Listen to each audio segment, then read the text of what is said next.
Good afternoon, everybody, and welcome to a very exciting start because, well, we've got, as you can see, a little glimpse of our Duke of Djuma, Tingana. And the thing about it, which is exciting, is that he's here with Thandi and the cub. So that means that it's the first time that we know of that Tingana has come to the cub, and Thandi seems to be fairly relaxed about it. She's moving around in this area, and so is the cub.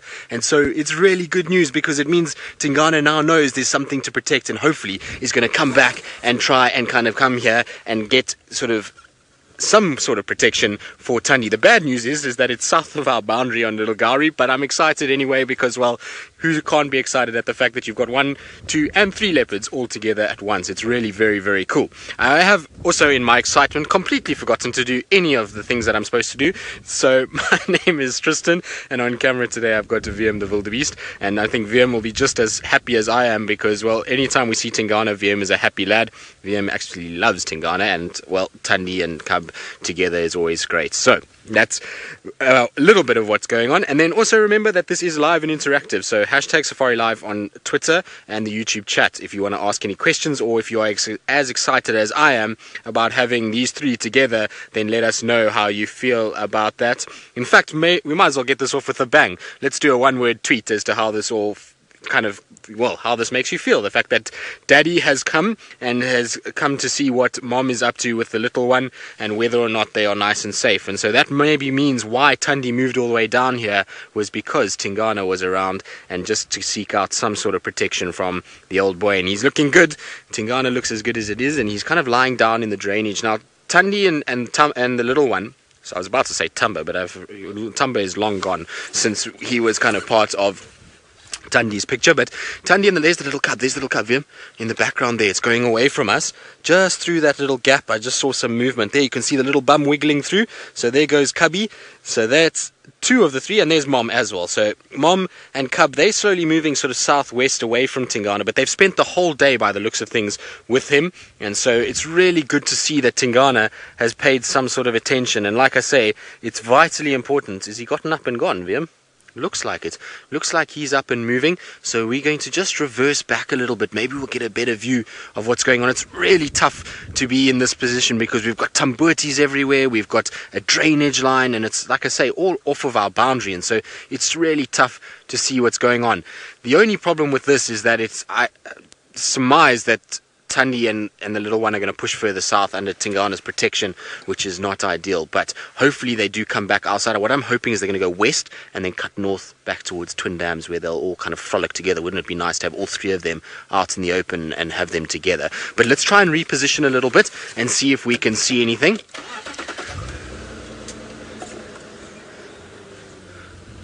Kristen, you're wondering if I could see if Tingana had a meal yet. So he is still there, Wiem. I can still see him now. But let's reverse back and see if we can get anything for Thandi and the cub while we kind of here, and I can still see him. But Kristen, it doesn't look like he's had a massive meal, but he's also not looking skinny. So he looks as though he's somewhat okay. I don't know if he's obviously not in prime shape at the moment, because otherwise he'd be moving around a lot more than he currently is. But he's definitely seems as though he's not too skinny. We can see his kind of hip areas, and his hip areas look okay.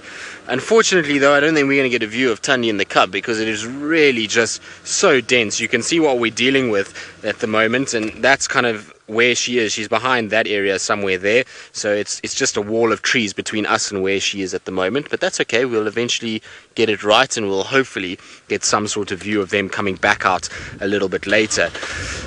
Now, all of this is quite frustrating because this morning we tracked her for a long time, and obviously got into a situation where we didn't find her for the TV show. We found her about 5 minutes after TV finished. Senzo with Noel actually spotted the little cub on the mound, and then we came and Thandi came out on top as well. So it was nice to kind of see them all together. So right, let's just see. We'll sit here with Tingana for the meantime. It's very difficult to see him. There's really only just a view of his spots in amongst the grass. There we go. You can see a few of the spots behind the fallen over tree. And so while we sit and be patient with Tingana and see what happens, let's send you across to Noel so she can tell you about how she found this little cub this morning and, well, what her plans are for the afternoon. We have a chameleon at high speed. He's trying to make his getaway. He's going as quickly as he possibly can in the middle of the road. And I know how much all of you enjoy a fast-moving chameleon. Shame men. So as many of you will know that watch the show on a regular basis, we find them in the middle of roads like this sometimes. And it's funny as they move very slowly across until they get just to the grass, and then they move a little bit more quickly. Right now he's nervous. He's pretending he's a leaf blowing in the wind. And he's all dark because he was in the middle of the road and I had to stop and then reverse. I can just imagine his eyes, because remember, his eyes with a flat-neck chameleon, the eyes move independently of each other. So this big looming, very loud thing coming towards him and then screeching to a halt and reversing. So I bet he's not in the best of moods anymore. Here he goes. He's reaching the other side. So I like sports. But one of the sports that I've been trying to get used to in the, 12, 13 years I've been on the continent is cricket. And I still can't get used to it. Now, action cricket is very quick moving. The longer cricket reminds me of this chameleon crossing a street. So, sorry for all you cricket lovers out there. That's how I feel. I'm Noelle. Hi, everybody. And we have Seb on camera. Yay! Seb and I don't get to drive with each other enough, so we're having a good time. So this morning, Tristan spent 2 hours looking for Thandi, and about sort of 20 minutes before we ended show this morning, I mean, they were fresh tracks, as you all would know, and he was on them, and Herbie and Scott and everybody was on them, and Senzo and I were busy over going to the eastern side of Chitwa because everything that we were looking for had disappeared. And then we wrapped the show, and Senzo and I turned around and we started driving, and as we got to where you just were with Tristan now, Senzo, who's a joker, is like, there's leopards here. And I turned around, I was like, Senzo, stop joking, because he jokes a lot. I'm like, don't put that on us. He's like, no, I'm being serious, Noelle. And I turned, and as I turned, there's the little cub looking at us like, hello, we've been here all morning. And they hadn't been there all morning because we passed by that spot about 3 times. And then you could see Thandi there. She literally came out just as we wrapped. And then I was there, and then Tristan came out from where he was, and then James was there. And we were all just looking at her like, oh, really, Thandi, could you not have been on camera? All right, so that was our story from this morning. Our chameleon's gone. We're going to carry on. Hopefully the Nkahumas pop up. But let's head on over to James, who's on bushwalk. I know you all enjoy him. I am currently trying to extract myself from a tree in an incompetent manner, but if, in fact, Senzo, if you come around here, we have got the baboons. They are still in this tree. My name is James Hendry. Hello, good evening, good day, good morning, whatever it is, wherever you happen to be in the world. Here we find ourselves on quarantine clearings watching baboons that have been pilfering things from camps all day long. Senzo is on camera today, and well, I'd like to hear from you, please. It would be marvellous using the hashtag Safari Live. Please don't fall off here, James. That would be very embarrassing. Oh, there we go. And we're on the trail of an elephant that just went down this way. So come with us, and we shall do our level best to find him. I think he's headed towards the water. Before we go there, though, there are some marvellous wildebeest over there. Okay, we're not going to look at the wildebeest. We're going to go back up to the Masai Mara, to Stivovo, who's managed to find himself a herd of large elephants, I believe. Thanks very much, James. Sneaking up on baboons. I hope they don't see you. Very, very good eyesight they have. And you have come 1,600 miles to the north, into the Kenya, into the Masai Mara, and welcome. My name is Steve Falconbridge, out on drive with Archie on the camera, and we are out having a fantastic afternoon already. The conditions are cool and overcast, and we have found ourselves a small herd of elephant, and we've been spending a few minutes observing them. And with these fields and fields and fields of beautiful red oat grass, what I'm observing with especially the adult females is they're actually feeding on the forbs, or the wild flowers. They're selectively picking them up in between the grasses, and yes, the grass has got a lot of nutrient value, but those forbs are only around for a short period of time, and they've got a lot of nitrogen and probably lots of nutrients as well that that female has learnt to feed on. And the little baby is right behind mum and is learning the tricks of the trade. There's a very little youngster there. And that is not the individual she was following before. She was with a much bigger female to the left, but I'm sure they are related. There's only a few in this breeding herd, and I'm sure they are all very closely related. And she is the biggest of the lot. and it's difficult to see with the camera, but I've been observing her for some time, and she's selectively picking the wild flowers, which is awesome. Thanks, Coastside. It's nice to be back out as well. Nice to be out in the field and enjoying the wind and just the loveliness of what the Mara has to behold. And what better than to start the afternoon with a small and peaceful group of elephants that are at the moment blocking the road, but there is no rush. We are going to be meandering towards the marsh area, see what animals we might be able to find there. It is a good area for buffalo, elephant, who knows, you might find the marsh pride, and obviously wonderful afternoon for birding, always wonderful. You can see the escarpment at the back there. What a beautiful place this is. It's just marvelous to be out. I hope everyone else is doing well out there, and well done to Tristan for finally finding Thandi. And Tingana, the old man, has come back to defend his progeny. Great to see.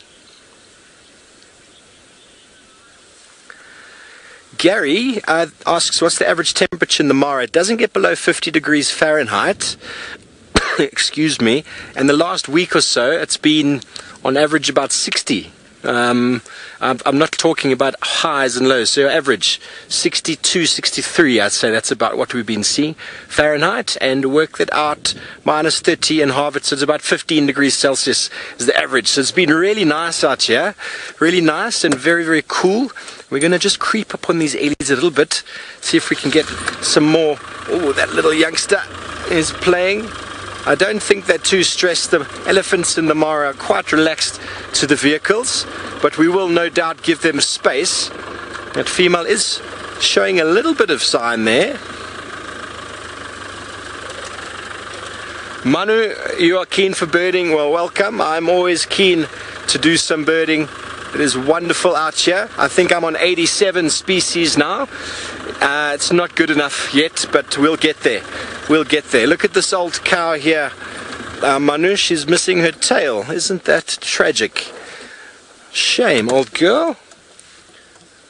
Now, she's either missing the tail from an incident with lions at a young age, or potentially from excessive amounts of ticks at a young age that potentially might have broken the tail off. But it's hard to say. But I always find it quite strange to see an elephant without its tail. It's just that funny little stub. But shame. She is still gorgeous. She is still beautiful. And there you can see she's got her head in that little bush of forbs, and she is feeding on grasses and forbs. It is a really good time of year for these ellies to bulk up. Good time for them to have their babies. At least two of these females are lactating quite heavily and looking after their babies.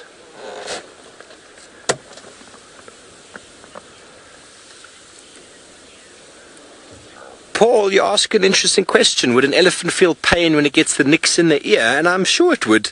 Quite similar to you getting your ear pierced. I think an ear is it's a very sensitive piece of material, and if Archie can go right up on the ear there, you see when she opens it, that's all blood capillaries right up to the back of the ear. So I think it's quite a sensitive area. From a nervous system point of view, it's hard to say, but there's definitely lots of blood vessels going in, and there must be some form of nervous system to be controlling that. So I would say there must be some pain, but they are such big, tough animals. I don't think it's too much. Same as us piercing ourselves. It's only a moment or two. And so, folks, we have got from our lovely elephants here in the Mara, I believe James has successfully managed to sneak up on one of his down in the Kruger. Well, we have sort of snuck up on ours. At this time of the year, it's really very easy because they just go from marula tree to marula tree. And that's what this chap's doing. He's a bull on his own.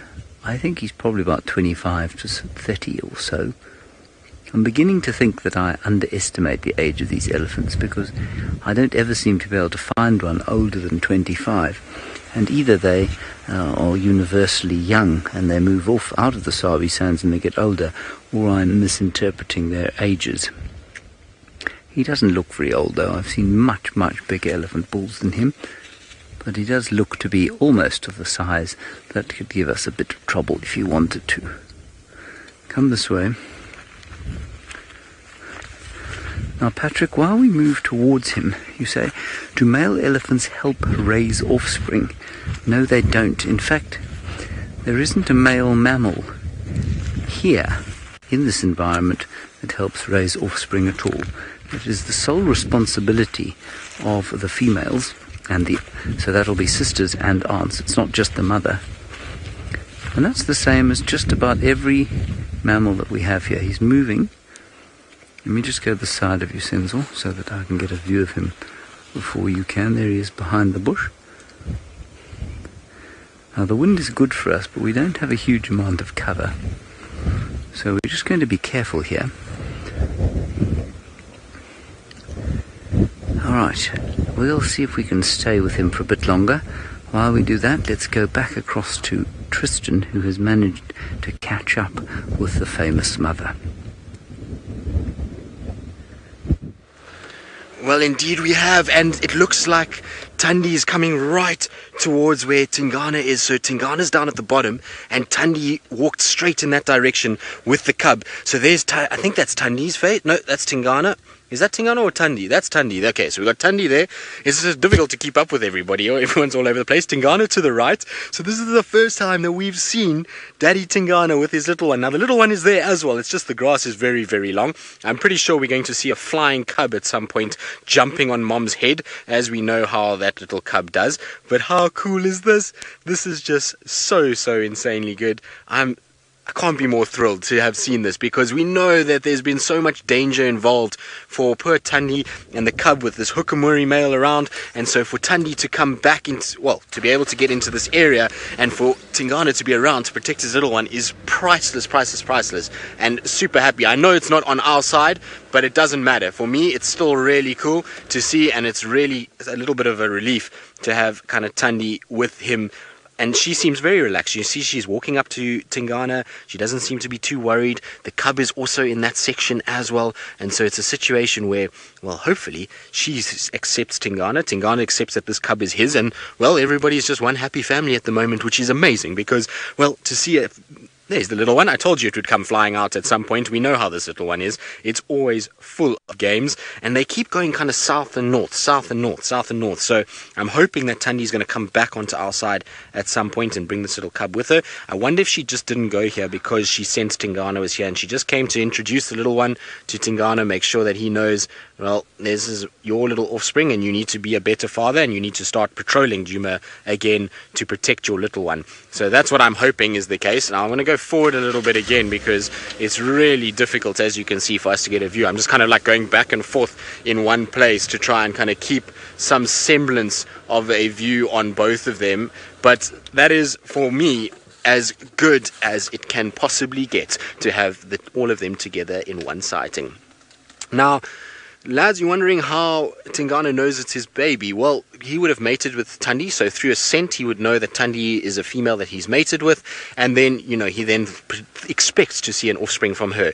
He also has mated with her countless times, and so he knows he's a female in his territory, and therefore hopefully is a individual that he is kind of produced with, and that's why he's accepting of that cub. They have a very sensitive smell and organ that analyzes chemical scent, so her urine, her scent itself will be able to be transported into that organ of Jacobson that sits in the roof of his mouth, and it will analyze that chemical scent, and he will remember, this is a female I mated with, and so this cub is mine. And that's why the females do drift and go outside of their territorial range to be able to then try and get to mate with different males, so that if any of those males on the edges come back to this area, it's a situation where they're able to, or takes over this area. This is a situation where they are fooled into thinking that cub is theirs, even if it isn't. And we also know with leopards that sometimes if they have more than one cub, there can be multiple parents or multiple males involved in that litter. So it's a bit of an interesting one.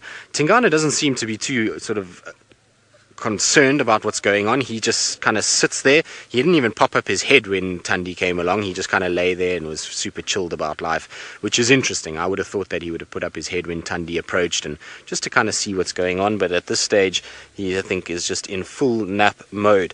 I really, really do want to see Tingana walking. I want to see him coming out and walking and coming towards this area. Can you see them? Do you want me to move, Hildy? So Liam says he can see Thandi and Cub behind the guarri bush, so I'm going to go backwards. Let's just see. How far, Liam? A bit more? No, do you want me to try forwards maybe? I can try forwards. There's going to be a ditch by the time I get this right. So I'm just going to try and see if maybe forward gets us something, because we're going to try and get a couple more views of Thandi and the Cub. And so while we do that, let's send you back across to James with that Ellie bull.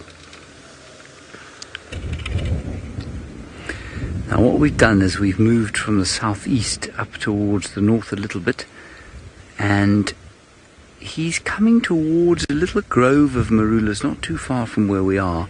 In fact, there's a tree right next to us that seems to have shed a few fruits quite close by. Now, a young bull like this, I say young, he's not that young, like I say, probably 25 years old, probably 25 years old or so. It's interesting because I'm pretty sure he's seen us. We're standing on a termite mound, which means we are exposed. Elephants' eyes, I think, are better than most people give them credit for. I think they're like a semi-myopic human being's eyes. And the wind is still very good to us. Now, what's interesting about this stuff is that often, if they can see you, they don't react. But as soon as they smell, then they react to the human scent. So let's see what he does. We're pretty safe up here on the termite mound, so we're just going to stand and let him approach and see what happens. As he goes behind that termite mound, Nina, you want to know about whether or not elephants forget. Well, one hears stories of elephants being orphaned and then saved and spending time around people, and certainly they don't seem to forget people then. Yeah, no, he's definitely seen us. And Nina, the best example I have of their remembering, that's interesting, isn't it, how he's moved the stick so he can get at the fresh grass growing in the shade, is from a chap who used to work with elephants at a camp where they used to ride them. Now they don't do that anymore, but those elephants, he went away from the camp for a long time and then came back, and the elephants were still there, and he said they remembered him completely. They rumbled at him all the time, and they seemed to recognize him from the sound of his voice even. So I think they probably do have better memories than some. I was always, you know, while we watch him eat there, I don't know how good other animals' memories are, but I used to have a horse when I was a younger man, in fact more a boy than a man, and when I sold him, when I left school, I sold him and I went off to university and came back again just to say hello to him, and he nearly took my head off. I'm fairly sure that he didn't recognize me at all, so that was very sad. But I think elephants don't leave you with a sense of sadness like that. I do think they know who we are, and I think they remember various bits and pieces of their experiences with human beings. Alright, that's a really interesting discussion that we can carry on a little bit later. We're going to head across to Stivovo now. He seems to have some feathered friends and with very small brains. Welcome back. Thanks for coming back to us. I thought you almost forgot. I'm only joking. James talking about elephants and horses. What a story. Folks, we have a bird here, and I initially thought it was a northern white white-crested shrike, but on further inspection, it looks to me to be a grey-backed fiscal, which for me is a lifer. Very, very cool to see. Got very long tail, and you see how it's got those sort of white tail edges, which then end in the black tail edges, with a long black band in the middle, and obviously grey back and a grey head. Whereas the northern white-crowned shrike has got a very white head and a very short tail. So that's marvellous to see for those birders out there. Another one of the Lanius families, another one of the shrikes, which would obviously, all the butcher birds or the shrike family all use their ability to peg and impale insects. Here he's going back onto some form. Is down on the bottom of the fork there, arch. There we go. They often use acacias and thorns and barbed wire to impale their prey on the branches, and there's many reasons for doing so. One of the major reasons is for territory and it advertises to the females what a good provider he can be. And also, in times of plenty, they like to store their food, just like we do. We've got our own larder, or our storage rooms where we keep food. And the third reason, being a carnivorous bird, it hasn't evolved to have the feet that you see most of our raptors have. So it's very hard for them to rip prey apart by holding it. So they need to impale it on something quite sharp and quite strong, and then use their beak to rip it apart. So that helps with prey that's obviously much bigger than themselves. And most shrikes are quite aggressive and do take prey far bigger than they can swallow in one go. And they don't have the ability to carry knives around and chop their food up like we do.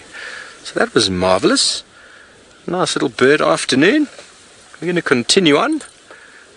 If that's a new bird for any of you out there, it's definitely a new bird for me. So add that to your list.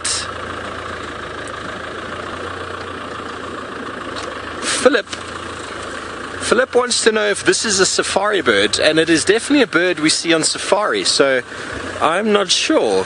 I have not been playing the game of bingo, maybe, but it is definitely a bird on safari. Nix, I don't know if you can help me with that. I'm not sure what birds they're supposed to be linking to for safari birds.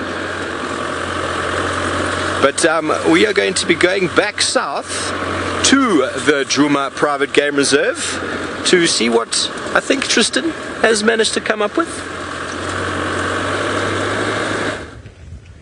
No, it's not Tristan, it's us again. This elephant is now very close. He's only about 20 meters from us. Call that 60 feet. He has not reacted to us at all. There's no ways he doesn't know we're here. We've just stood very still, and he's come up to eat the marula fruits here. Now he's looking at you and saying, "Who are you watching me eating these fruits?" Is this not too special? There is no experience in the world that comes close to sitting this close to an animal like this.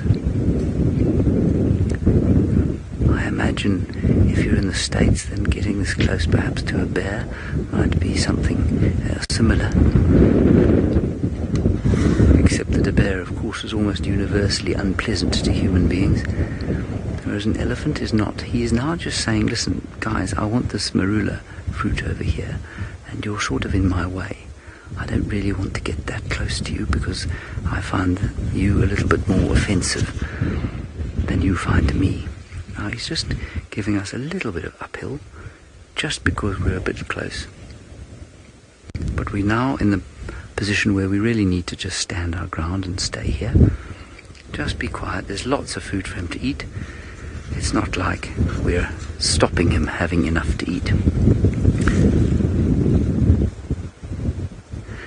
Now what's interesting is that he still can't smell us. I don't believe he can smell us.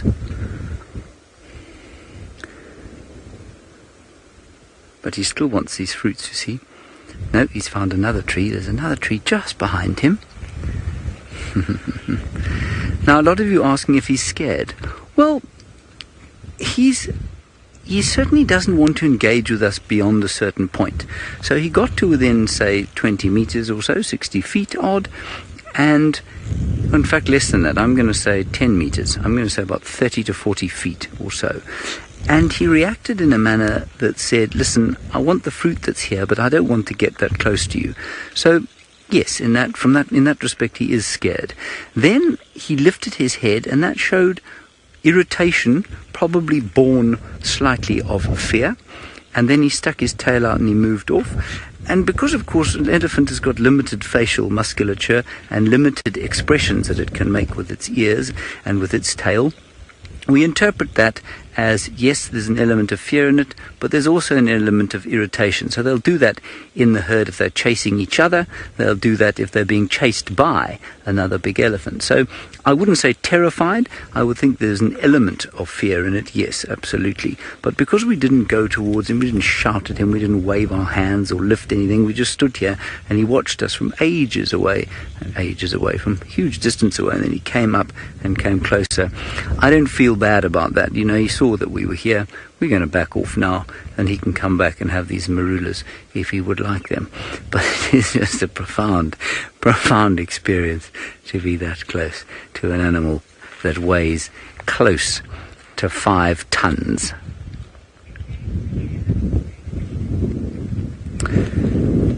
Do you wondering if I've ever been chased by an elephant on foot? I have. I'm not sure how seriously, though.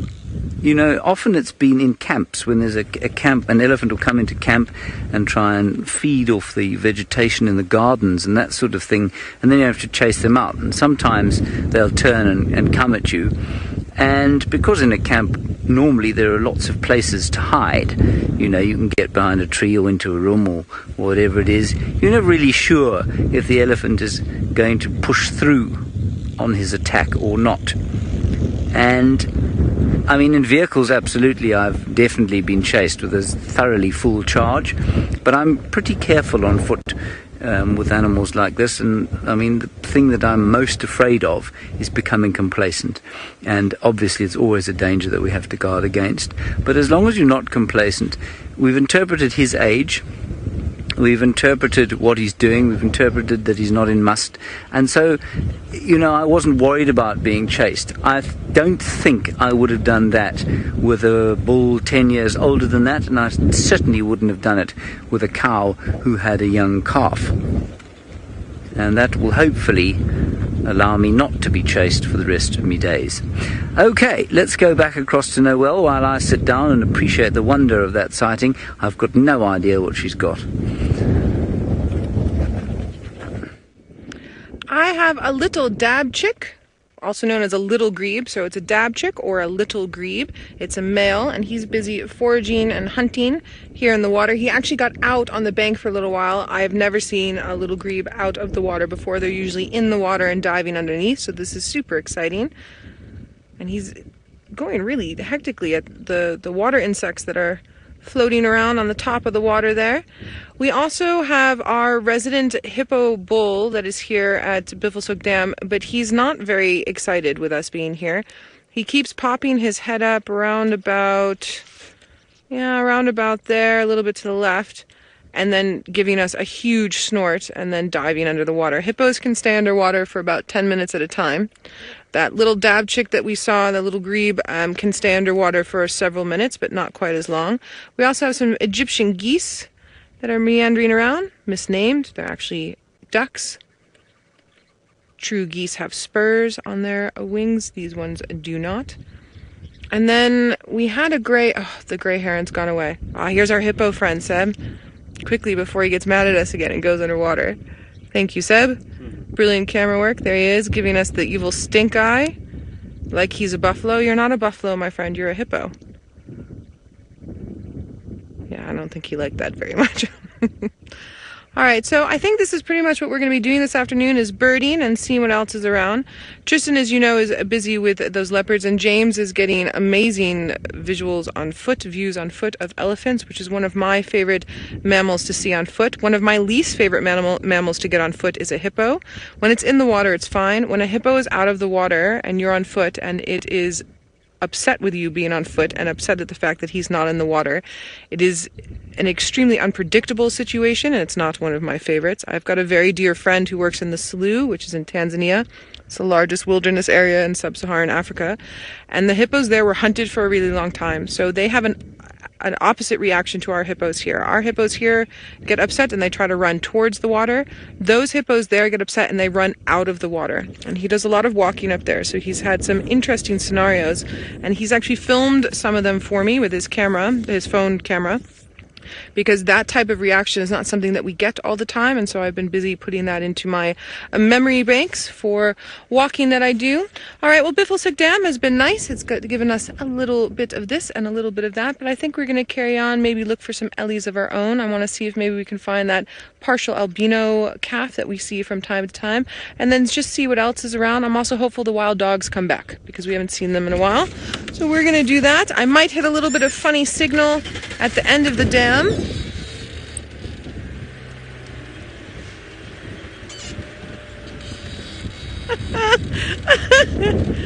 Dale, good question. You want to know how hippos don't turn into prunes when they spend so much time in the water like we do. And it's true, we get prunes, but our skin doesn't release moisture the way the hippo skin does. The hippo's skin, the outer skin layer, the epidermis, is extremely thin, and it releases the most moisture of any mammal that we see here. And so I think that is why they don't turn into a prune, because they're meant to be in the water. We're not really meant to be in the water for that long. Every time I think of being too long in the world and how that James has something for us, so I'll be searching around for finding Z, which on over to him. We have got the most special little sighting now after the elephants. I know I said that was the most special. This is also special. This is two brown-headed parrots, and they've got a nest, I think, in this tree, just below where they're both sitting. Now, not all birds can perch like that one is, sort of upside down, sideways, on the edge of a trunk, and they can do that because of their zygodactyl feet. They've got two front-facing and two backward-facing feet, and that allows them to move at that rather awkward angle. There, they're going into the nest. How magnificent! Gee, that's really quite unusual to see, everyone. We do not find brown-headed parrots' nests every day. In fact, we don't even find them every month. Why don't we try and go around this way and just see if we can't see the entrance? I saw another hole in the tree that I thought was the entrance, but it isn't. Let's just walk nonchalantly along like this and pretend that we're not trying to watch them go into their nest. Because what they'll do then, if they think that we are onto them, they'll fly away and then come back later when they see that we have absconded. Still see the one perched precariously. Our elephant has moved off towards Gallagher Pan. Jonathan, you say this is your favourite parrot. I think he's great too. I love his colours, subtle as they are. There's the nest. You see it there? There it is. There, you can see the bird. It's just above the bird. Look, and the one's coming out now.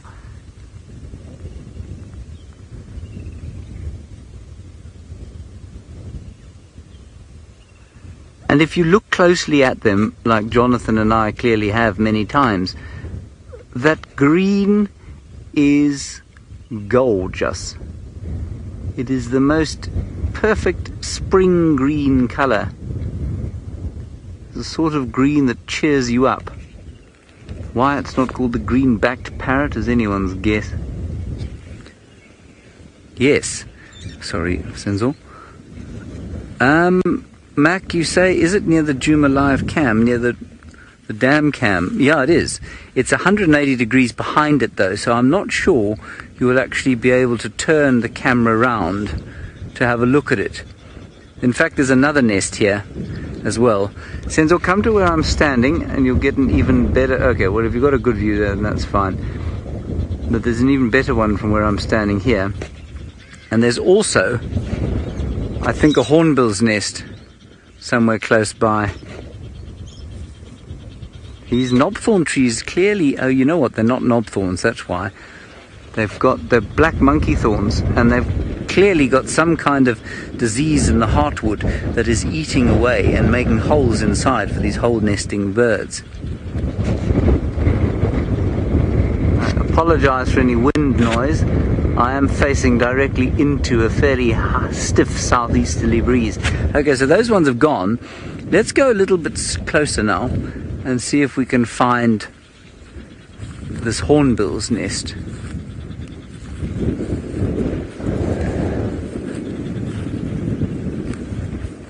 Okay, while we look for these birds, the hornbills, I forgot what they were called for a second, let's go down south to the boundary of Little Gowrie and Djuma with Tristan Dix and the Duke.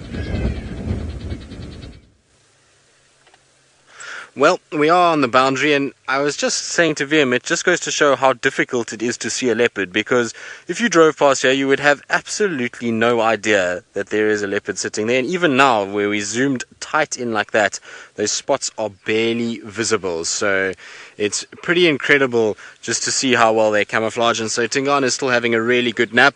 Thandi and cub are also taking it very easy at the moment. Apparently they're further west of us, and the visual on them is also not very good at all. From our side there's 0, but from the southern side it's also apparently not great. But anyway, while we're sitting here, I'm sure many of you have seen news of another little baby leopard that is around the area. So for those of you who don't know, there is a female called the Sabi female. Now, Sabi female comes from Mala Mala. She is not one of the leopards from this area and is not Kuchava, where there's been some confusion as to whether she's Kuchava. She's not Kuchava. It's two different leopards. Kuchava is obviously from Thandi's lineage and Sabi from down south. Now, this female does have a cub, and I know that it was posted on Chitwa that there is a cub. The cub is not on Chitwa itself. So I will repeat that, because I've been asked a few times already by a number of people, is the cub on Chitwa? No, it is not on Chitwa, so there is no chance for us to be able to go and find that cub as yet. There is a possibility that it might move up this way, but at this stage, no. The den is on a property called Vessels, which is straight south of Little Gari and is on the double M boundary. So on the Mala Mala boundary, there is a drainage line that comes into the Mulawati there, and that is where the cub is being denned at the moment.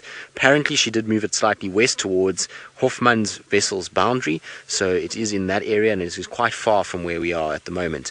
The other thing I've been asked is what's happened to Kuchava that this female is here and denning. Well, quite simply, nothing. Kuchava is also denning, but she is denning quite far from where that area is. She's denning in an area on the Cheetah Plains and Nets boundary. There's a big donga system that's there, and she's inside there. No one yet has seen any cubs, but she does have massive suckle marks from what I believe, and I was told that it looks like 2 teats have been suckled on. Now, that could obviously be just one little leopard cub, but it also might mean that there might be 2, so we don't know, but we'll just wait and see how that plays out. But Kuchava does have cubs. It just, nobody has seen them yet. The area that she's denning is very thick, very dense, and very difficult to find anything. So she's just a little bit further east, the Sabi female further west, but both of them are quite far south, and that means that, you know, Thandi is moving around here.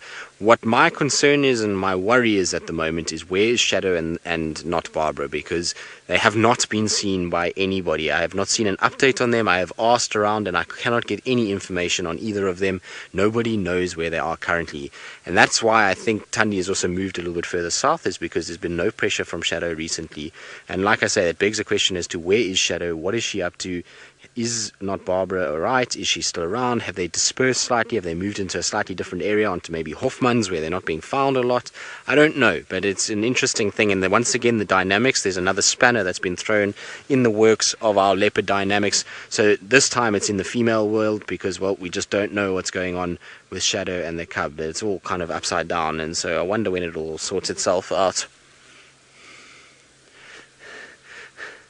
Max, holy cow, you said, did anyone tell her that? Now, I suppose we're referring to Shadow and Cub, but, well, oh, follow that. Did anyone follow that?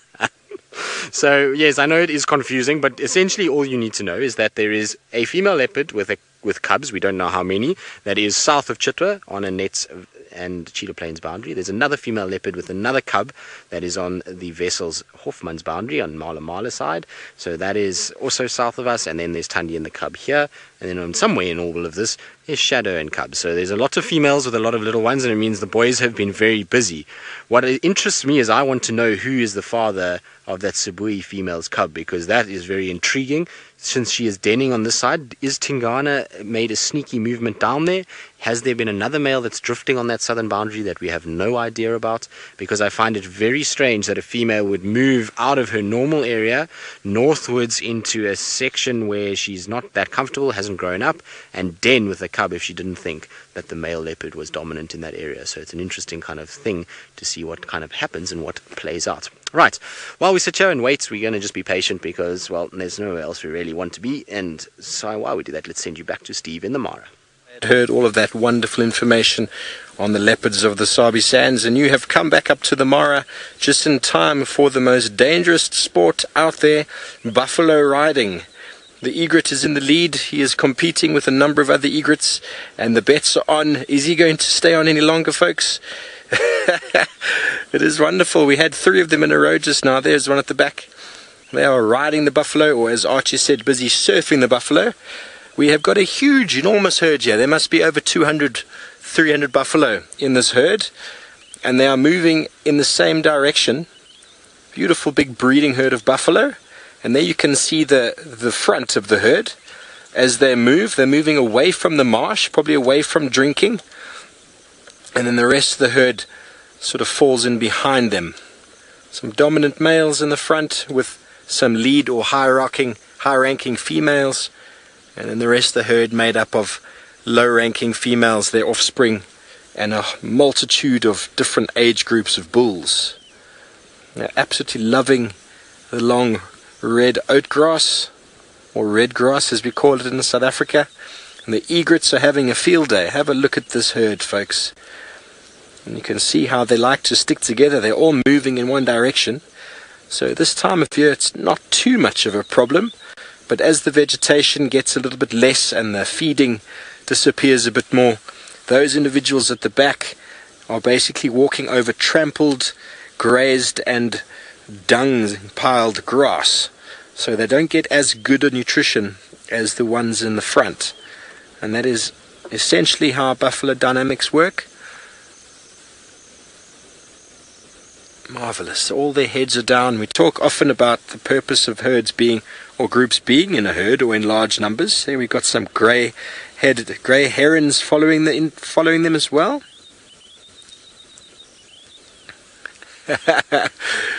Wendy asks if I think it tickles the buffalo when the birds surf. No, but it tickles my humour, definitely. I don't think the buffaloes even notice. There's no ill effect to the buffalo whatsoever. The egrets are just standing on them, and what they are doing is the buffalo are moving insects in the grass, very camouflaged insects, and they are then feeding on them. So there's really no effect to the buffalo at all, but I think the egrets quite enjoy the passage, because not only are they getting insects that are disturbed by the buffalo, there's huge amounts of flies and things that are attracted to the buffalo themselves and to the buffalo dung. But what's interesting when you look at this herd, I mean, look how many of the heads are down. So many heads are down, very unobservant. Because you're in a big herd, you don't need to be as alert as when you're on your own, as we often see with these lone topi or these lone impala rams down in Sabi sands. So when your head is down, you're feeding. You've got a lot of time to feed. And when you've got 250 friends around you, it pays to hang out in the middle, and then you obviously have more time to get your condition up. And this time of year is time of plenty. Before the wildebeest droves come through and eat all the grass, they need to get themselves nice and fit. And it's important for the bulls as well, because the bulls are competing for mating rights with the females soon. Well, it's an ongoing affair, really. And if they lose condition, they'll get ousted by a group of males that are hanging. There we go. There's a nice young male. Beautiful set of horns. They don't build up the condition, they get ousted by another group of males that are hanging outside somewhere, just getting nice and fat and strong and ready for whatever encounter. But you see how they all move in one sort of motion.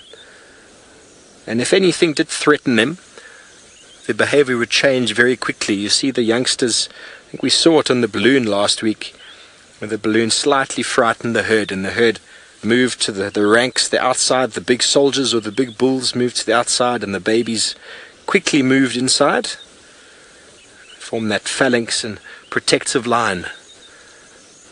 Very, very interesting behavior, buffalo. And we don't get to see large herds in the Sabi sands. I've spent lots of time with them up in the northern Kruger, and they really are a marvelous sight.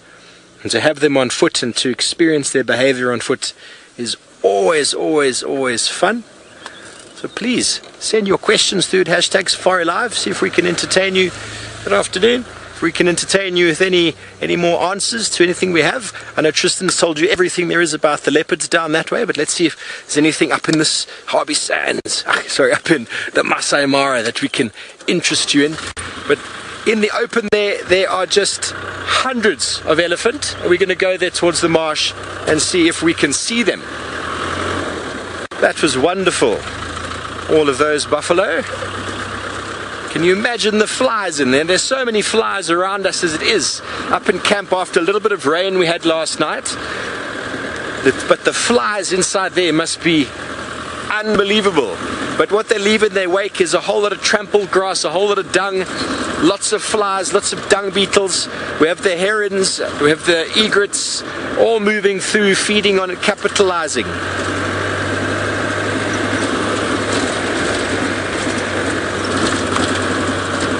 Matt wants to know if the herd keeps the youngsters in the middle.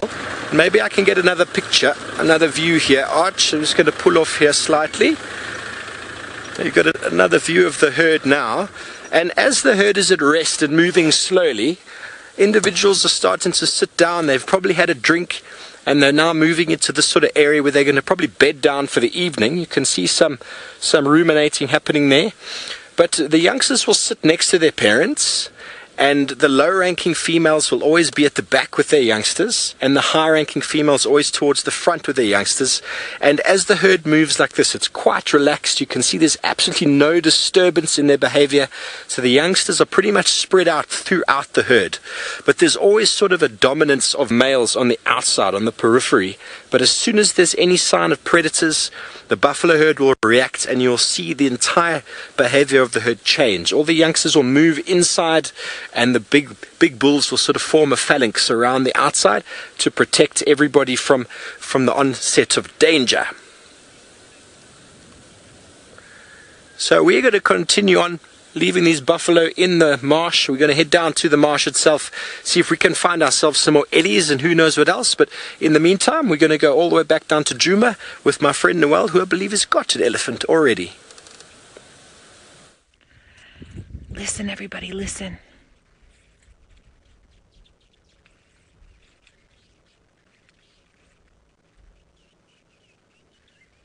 Can we hear him?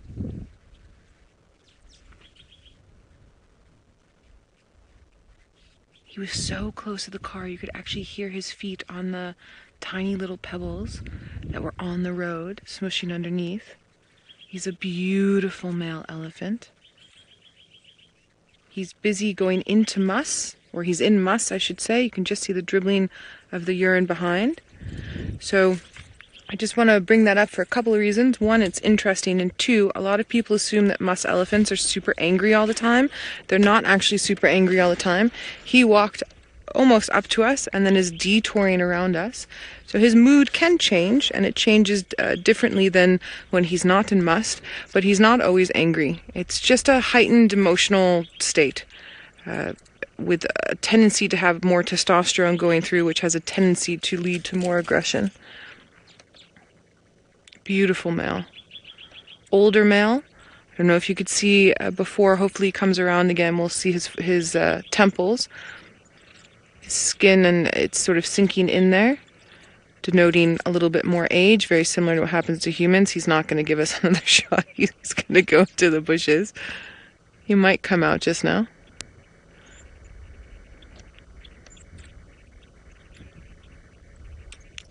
Christy, that is such a good question. You want to know if elephants see in color. And Christy, what I'm going to do is I'm going to reverse while we're talking about it. So, Christy, I had always been taught that elephants were slightly colorblind and that they don't see in color. However, that being said, I've talked to enough people who are convinced that elephants see in shades of blue as well. But there's a lot of discrepancy around the research behind it. So I liken an elephant to a mentor of mine who was colorblind in red and green. Not colorblind with anything else, but with red and green, and tends to see in shades of browns. And that to me is more like an elephant. Their eyesight's very comparable to humans. So different from a predator's eyesight that tends to do more of black and white and shades of gray and a bit of the sort of browns that we talked about. And I feel, in my experience, like Ellies can see slightly more color than we think, but I don't think it's as good as ours. Alright, I'm just going to do this, and he's going to come into a nice little open gap here. He's on a bit of a mission. He's probably smelling a breeding herd in the area, and he is in must, so he will be looking for ladies to bother. We might actually follow him for a little bit and see if he brings us to some ladies. And smelling us the whole time, you see there, but not agitated. Notice how the tail is still relaxed. The ears are listening, but the tail is relaxed, so he's not agitated in any way. something that I find very interesting, which we can chat about. Oh, sorry, that was a big bump. Which we can chat about when we come back. But let's go over to Tristan for some leopard lovin', and we'll see you just now. Well, we're still with Tingana, and as you can see, not much has changed. He popped his head up for about 2 seconds just now, and then decided just to flop it back down again, not really to worry too much about it, and kind of just go to sleep again. So what I think we might do is, I think we might just kind of maybe change our approach here. We might just go for a little loop around Chitwa Dam, just go and see if there's anything happening there, and then come back this way. There are vehicles that are with Thandi and Cub further down, and so if maybe they see anything, they might then call us if they're coming north. So that's probably a good idea, because at the moment we're literally just sitting watching the sort of Tingana's coat in the grass. Really, there's not even much of his coat actually visible. It's very difficult to actually see anything. It's just kind of this smudge of spots. So Judy, wondering if it's unusual for male leopards to protect their cubs? Well, no, indirectly every male leopard protects his cubs by marking territory and patrolling and making sure other males don't come in. Is it unusual that male leopards spend time with cubs and the mother? A little bit more so, but not unheard of. I've seen many different males spending time with their cubs. I've seen Mvula do it, I've seen Anderson do it, Tingana, a male down in the south called Shivonakela has done it. So there's all kinds of males. Then often they bump into the females because, well, they're in the same territories, and they see the cub, and it's generally around food situations. Also, the males, they're kind of curious as to what's going on. It's a new scent when they smell the female, or if they're tracking them down and they find then the little cub there, and they kind of just check in with what's going on. So seeing them together is not common, but it's not unusual. It's not behavior that I wouldn't expect from a leopard. This is behavior that we should see from leopards, and not something that we really have to worry about too much, or even be too kind of excited about. The only reason I'm excited about it is just because of all the changes that have been happening, and well, anytime you see 3 leopards together is very, very excited. Right, excitable, should I say. Right, well, we're going to head off to Chitwa Dam. We're going to go see what's happening there. We're going to scrounge around. While we do that, let's send you back across to James Henry, who survived his elephant, and well, he's on to the next thing now.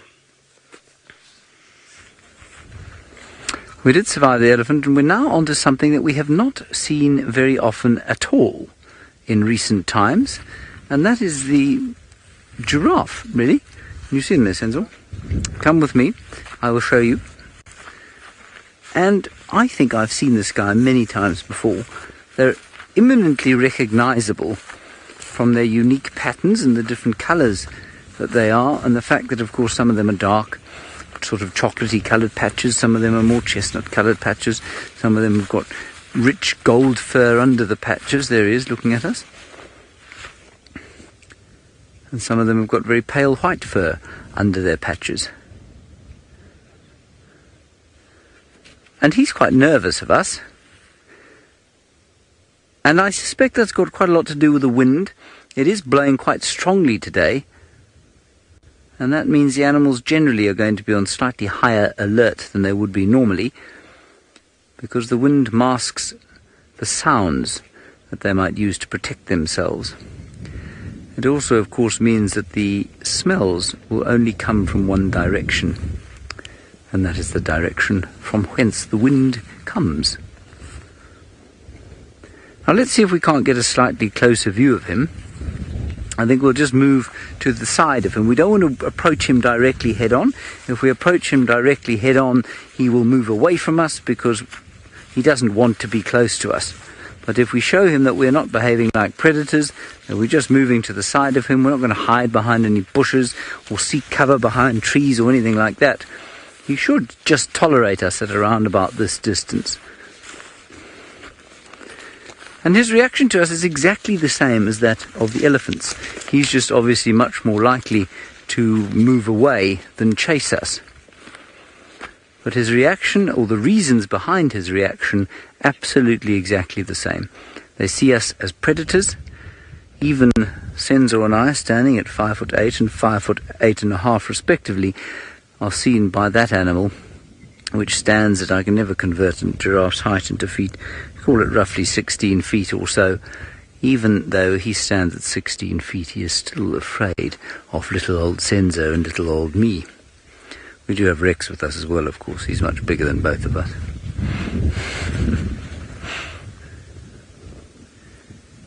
Isn't that lovely? This is the most beautifully coloured giraffe I think I've seen here. Rich chocolate brown patches, deep gold fur. He's a very good looking fellow. Who's the latest? He's the Ryan Gosling of giraffes. Norito, you say, is it true that giraffe are related to camels or dromedaries? I don't think it is, no. You know, they are ungulates in the same way, I guess, as camels and dromedaries are ungulates. But no, they are not closely related. It comes from the name that they have. The Latin name is Giraffa camelolepardalis, which basically means camel leopard. And they're not very closely related as far as I understand it. He's crying, you say. Senzo says he is crying. Senzo, I'm astounded that you can see that this giraffe has suffered some form of emotional trauma and is now expressing it through the medium of tears. What do you think has happened to him, Senzo? This is a test, by the way. I'm not just asking you for the sake of it. You think he's lost his friends? No, I'm going to fail you on the test I've given you. He has not lost his friends. I think you'll find that he has spiked his eye on a thorn. I think the giraffe take great risks sticking their heads into trees to take leaves off thorny trees, and I think sometimes their eyebrows don't protect them sufficiently, and I think perhaps he spiked his eye a little bit. So no, I don't think that he's lost his friends. Brent, you say, do giraffe ever chase people? Any animal out here, if you corner it, will eventually turn and chase you. I have yet to be chased by a giraffe, and so I mean, in a natural situation, they will just simply move away. But like I say, any animal that you corner sufficiently and that thinks you really want to kill it will turn and come at you. And that goes for anything from the size of a steenbok, which is this big, up to the size of an elephant, of course. Alrighty, we can discuss that a little bit later. Let's go back up to Stevovo now. He is not with his birds anymore. I believe he is with a number of elephants.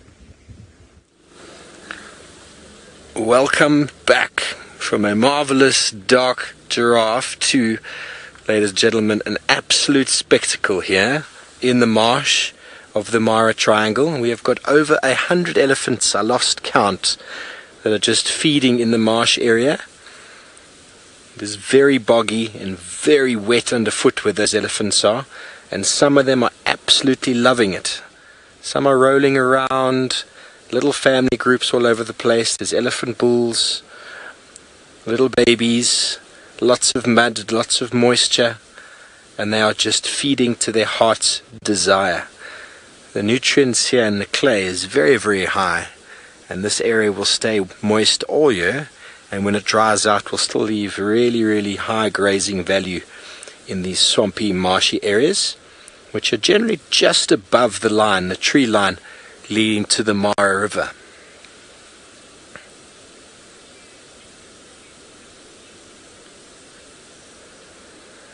Bob asks a very interesting question. Is it true that elephant skin doesn't heal if it gets cut? I don't think so. I mean, I've seen elephants with injuries that were man-influenced by fences or snares or whatever it is, and after being removed, that skin definitely healed. So I don't know where that question comes from. You see scars on elephants and you see injuries that have healed, so I definitely think they do heal. I'm not sure where you've heard that before. It wouldn't make sense if it didn't heal, because they would probably just bleed out. And their skin is quite tough, but it's not immune to being punctured. I know there was a really big elephant bull by the name of Duke in the Kruger National Park, who was a research bull. They had him collared for about 10 or 12 years or so. He was bringing in really good information. And what happened is every single year, around the exact same time, probably about February, March, it might have been April, I'm not sure, but the researchers had it on cue. Every year for about 7-8 years, he would suddenly come from the north and he would turn south and go all the way down south. And then one year that didn't happen, and they realized something was wrong. And we're talking about condition in buffaloes and elephants, and if animals aren't in high condition, they won't reproduce.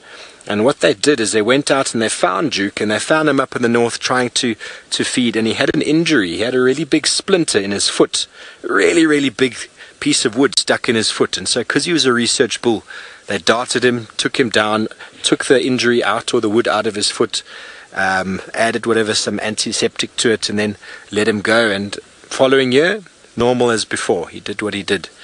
So they do definitely heal, but I'm sure it leaves a scar, as it would on our skin. But this is just wonderful to see these ellies. You don't get to see these sort of things in the Kruger with these huge open spaces. And it's also, we don't get places that are as wet as this. In the north of the Kruger in Makuleki, you do get some really nice open areas, but by no means this sort of biomass. The biomass to support these elephants all spread out. It's just phenomenal to see up here. You see a whole group of bulls there, just feeding. Non-stop process of grass to mouth. Why not? If you've got an abundance of it, make hay while the sun shines. You've got such a beautiful visual of this.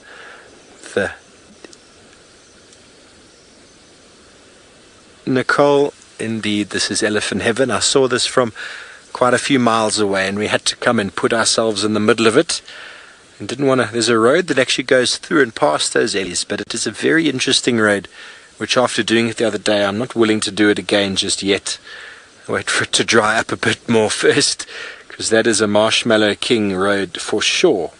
And Archie laughed at me when I decided not to go down it, but we are still in the marsh on a little bit more of a two-track that isn't marshy, and it is wonderful to see all these. What is he doing? Has his elephant got his head down? Oh, there we go. Looks like a female with a couple youngsters, I think. No, his head is down in the mud. That is very interesting. What is he doing? He is getting mud on the tusks. Maybe he doesn't like the color of his white ivory. He's trying to spice it up a bit. But it looks like he was actually, now he's feeling on the ground. What often elephants will do is they might damage some soil with their tusks and then use their trunk to pick it up and eat it if he feels he might be losing any nutrients or minerals in the vegetation. But he doesn't seem to be doing that now.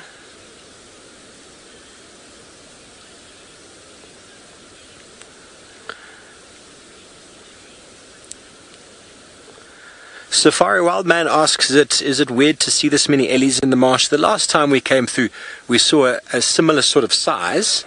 Not over 100 though, but I think maybe the marsh has dried up a bit. We had a bit of rain last night, not a huge amount, but oh, hello. Did you hear that? They are shouting. They're just loving it. I think if every single day, if there's moisture and green here, you're going to get lots of elephant. It's my first time coming through and spending some time looking at them.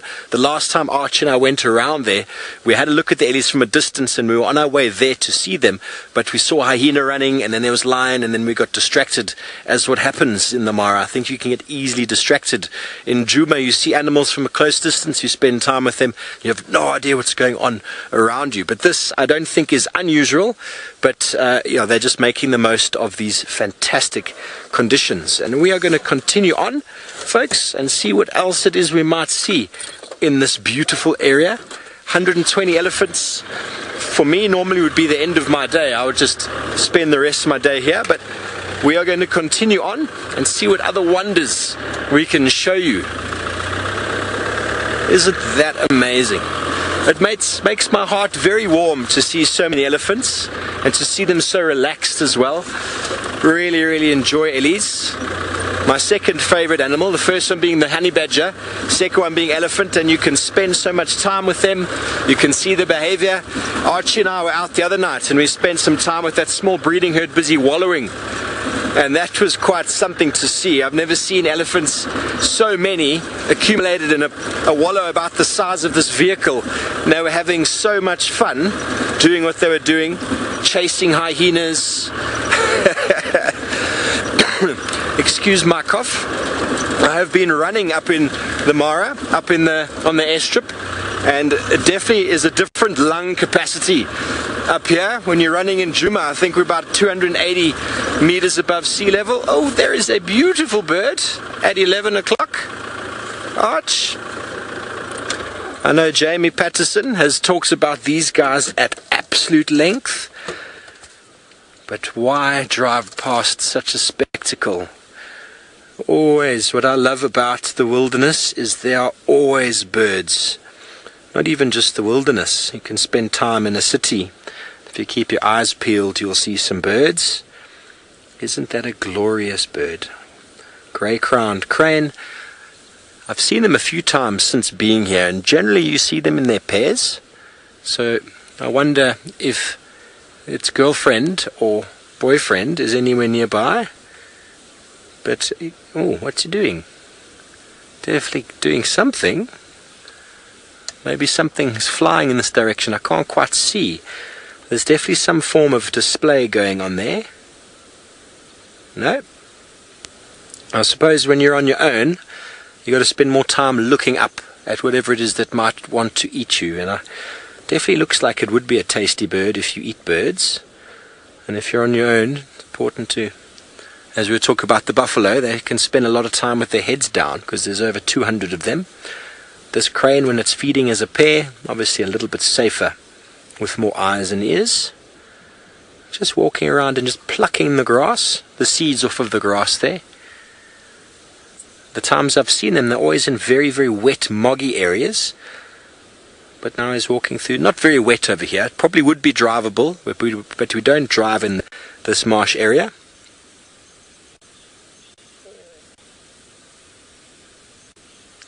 HT Japanese, this is called a grey-crowned crane. Grey-crowned, as in like a king or queen would wear on their head, and a crane, C-R-A-N-E. Really, really marvellous bird to see, and it's just going to go behind the bushes there. And we have seen a few of them breeding, but this one is not breeding, that we know of. It's on its own, but I have seen quite a few of them in this area. Nice one, Arch. We're going to continue on. The wonders out here are marvellous. So Tristan seems like he's moving around quite a lot, and after his wonderful sightings of Tingana and Thandi and her cub this afternoon, he is now in James' position at Chitwa Dam. I am indeed, Steve Orvo, and it is, well, an elephant fiesta today because it seems as though James has had elephants, Noel's had elephants, Steve has had 120 elephants. I want to know from Steve if it was exactly 120 or if there was 121 or maybe 119. I just want to clarify with him because that sounds like an amount. And I always love when he gives updates because they never generally are very detailed. So I'm hoping that if it's 120 on the dot, well, then that's going to be fantastic. Anyway, we've got our elephant at Chitwa Dam because we just kind of came down here to have a little look around.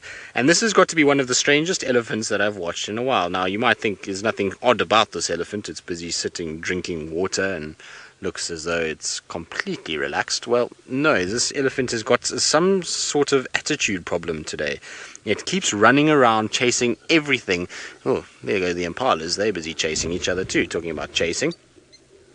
So these guys are all running around after one another, chasing each other. The elephant chased them just now.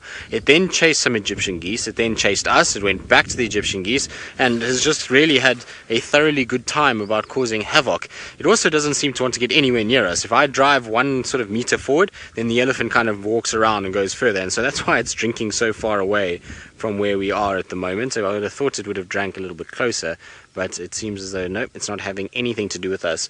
And I wonder if it's because there is a herd that is around. I can't see them now, but there was a whole herd kind of following this male down. And I believe there was a very large bull elephant in amongst them at one point. So maybe there's a bit of competition here and he's feeling a bit sort of emasculated and just wants to kind of move away and hide his head in shame. I don't know, maybe not.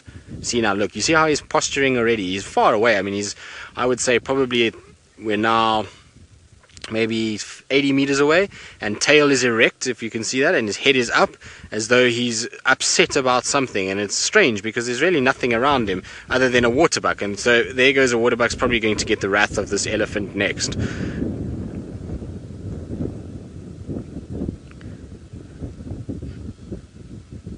Mina, you're wondering if elephant tusks have any medicinal properties. Well, not here in Africa. Look, their poor waterbuck is now being chased. You are a naughty elephant.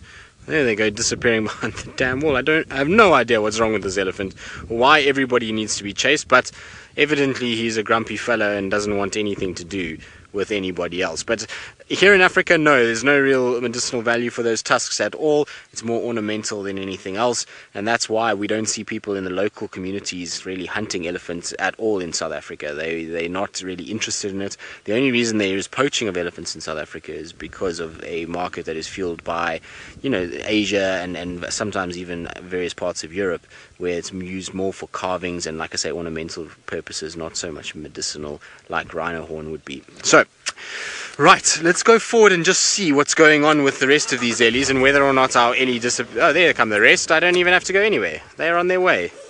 So there come the rest of our ellies. They're starting to come down. So while I wait for these guys to come towards the water's edge and have a little drink, let's send you back across to Noel, who's got, well, one of the most beautiful birds and most agile that we have out here. Beautiful, beautiful birds. We have European bee-eaters, also known as golden-backed bee-eaters, and they are stunning. Usually this time of day, they're flying up in the sky looking for prey, things like butterflies, daytime moths, dragonflies, damselflies. But this afternoon, we're lucky if 4 of them have landed on this tree so that you can see their bright colorations. And I'm going to go quiet for a bit because I can hear some of them calling, and I'm going to see if maybe we can get that sound.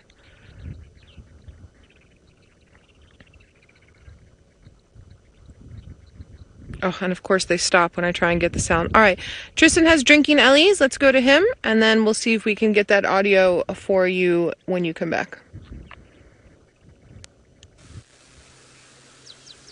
Well, our ellies are not drinking just yet. They are slowly but surely coming down and will be drinking imminently. There we go. There they come. And so hopefully they're going to have a little...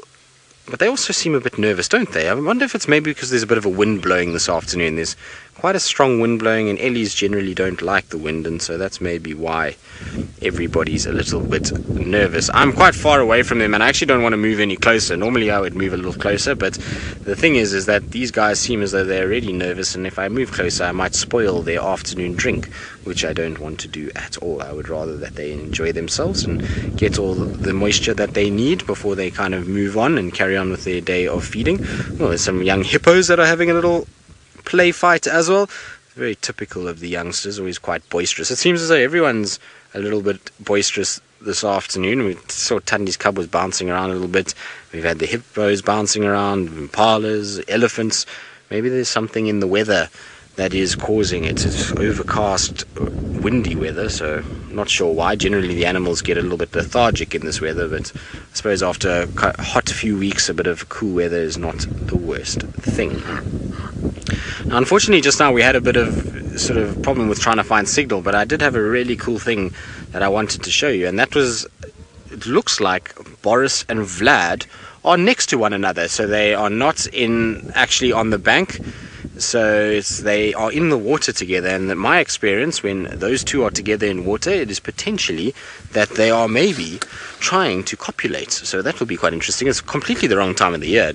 Crocodiles generally don't nest at this time of the year or breed at this time of the year. It's normally in the winter months, but very strange to see the two of them right next to each other. So I'm going to try and reverse backwards and see. I believe our problem might be sorted. So I want to just see if I can get a view of the two of them together. So we're just going to go back a little bit and try and see if I can get you a view.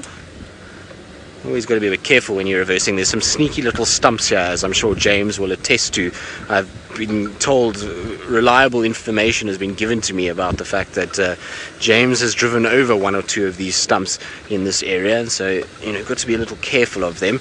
And probably he's not going to be very happy with me for telling you all of that, but well, that's the way it goes. So here we go. Underneath this bush over here is 2 different crocodiles together. So very, very seldom do you see 2 crocodiles that close. Now, of course, it could be a different crocodile. It might not be Vlad or Boris, and there's a new member in the Chitwa Dam, but I don't think so. It looks like Vlad on the left and Boris on the right. You can see them lying right next to one another. There's no display of mating just yet. Sometimes when you see mating displays, you'll find the crocodiles will lift a little bit and their backs will expose, and then they vibrate their backs, and this water kind of dances on the back, and it's a show for the female to be able to kind of indicate that they are ready to, well, the male is big enough and strong enough to cause this to happen, and then the female will mate with him. But so far they're just right next to one another. But like I say, very odd. I mean, we know that we've been to Chitwa Dam many times, and we do not see these two lying right next to each other in water like this very often at all. So either there's a food item that is in there that they're both just kind of clutching to, but I can't see anything floating in the water, and certainly doesn't look like anything under the surface of the water, or there's a situation that maybe, just maybe, they're starting to befriend one another in the start of a possible courtship process. Wouldn't that be quite spectacular to see? I think it would be amazing to see our crocodiles mating. And I wonder what's happened to our little crocs as well. I always worry about them and wonder where they've gone. So, Francis from Israel, you're wondering if I've seen the young crocodiles while we look at a beautiful woodland kingfisher that's just had a nice little bath. You can see it's all wet, and so it's just going to preen itself out probably quite shortly. But no, Francis, I haven't seen the little ones for quite some time. I mean, I don't know where they are. You know, as they get a little bit bigger, they tend to venture a bit more, and so they might be quite far from where we can see. The last time I checked near the fallen over tree stump on the other side of the dam, it was kind of quite dry around the area where they used to spend time. So I don't know if they're using that as a protective area anymore, or if they somehow... What is that on the back of... It's just a leaf. I thought for a second it might be a little grasshopper or something that got itself caught, but it's a little leaf. You can never be too sure. After we had a chameleon in a Birmingham's boys' main, you've always got to double check these things and see exactly what's going on. So always good to double check, but very cool to see. We'll have to monitor this closely over the next few days, but to maybe tell James when he comes down here tomorrow morning for the TV shows to have a little look out for our crocodiles and see if maybe they're together still in the morning. I think a little mating crocodile action would be a first for many, and certainly a turner for the books in this particular section of South Africa, because we don't have many crocodiles in this area at all. Right, now while I contemplate what my next move is going to be, given that ellies are starting to depart, crocodiles are just stationary, and well, the leopards haven't moved either, I'm still thinking about where's next, and so let's send you over to the man who we've just been talking about, James Henry, as we plod along and see what else we can find. Well, the man you've just been talking about is now standing in a rather stiff breeze, which wasn't blowing until very recently. What I've got here is the first time I've seen Ozeroa spherocarpa flowering, and it is the plant that smells most closely like standard issue jasmine, which always takes me nostalgically back to my childhood. It's delicious, but on it there is a great deal of activity. We've got ants harvesting bits and pieces, but most importantly, we've got predators devouring the ants and various other flies and bees that are coming here to feed off the bounty of these flowers. And I'm going to show you some of them now. There are spiders all over this plant. Some of them microscopic, some of them a little larger. So that is an ant. That is Polyrhacus the ant. You know her very well. I've introduced you to her many times. Now what I'm going to do is just twist this around to show you our first spider. That is not a spider, that is a flower. Sorry about that. Let's leave this particular bloom and I'll take you to the most impressive one here. There's an actual kill going on in process. It's like coming around the corner and finding the Nkuhuma pride eating a zebra. There is a spider that is now wrapping up some kind of little bee. You see that? You can't see him. Now, as Senzor said to me, this is really the work for the microscope. But that little black bee that you can see there is being eaten by a spider. And then there's another spider crawling around there. You can see it moving now. That's another spider on the same little bloom, possibly trying to get in on the action and steal the recently deceased bee. Just amazing stuff. Then I've got a much better spider down here. Well, better spider. He's a bigger spider. And he looks like a bark spider. Oh, he's moving. No. He's gone. He's a bark spider. There are crab spiders all over this thing. Here's one. Here's a little crab spider. There we are. This crab spider, I believe, is being caught in flagrante delicto. That is my favourite expression in the world. Oh, hang on a second. This spider is having a romantic tryst. Look, Senzo, can you see? It's got the male on its back. You see that? You see it there? How marvellous. I've never seen that before. There it is. You got it. So I think that's the male, and he's going to be lucky to get out of this alive, of course. But look how the female is beautifully disguised, like the flowers of this Ozeroa. What a very spectacular plant. You could sit here, you could do a whole 3 hours on this plant. You'd find endless things to entertain you. There are beetles and ants and bugs and flies and bees, and the smell is just too gorgeous. Yes, sometimes they do, Anna. You say, do female spiders eat males once they finish eating? Absolutely they do. One of the spiders that we have not seen much of this year or last year, of course, was the golden orb-web spider, and that is on account of the lack of rain that we've had.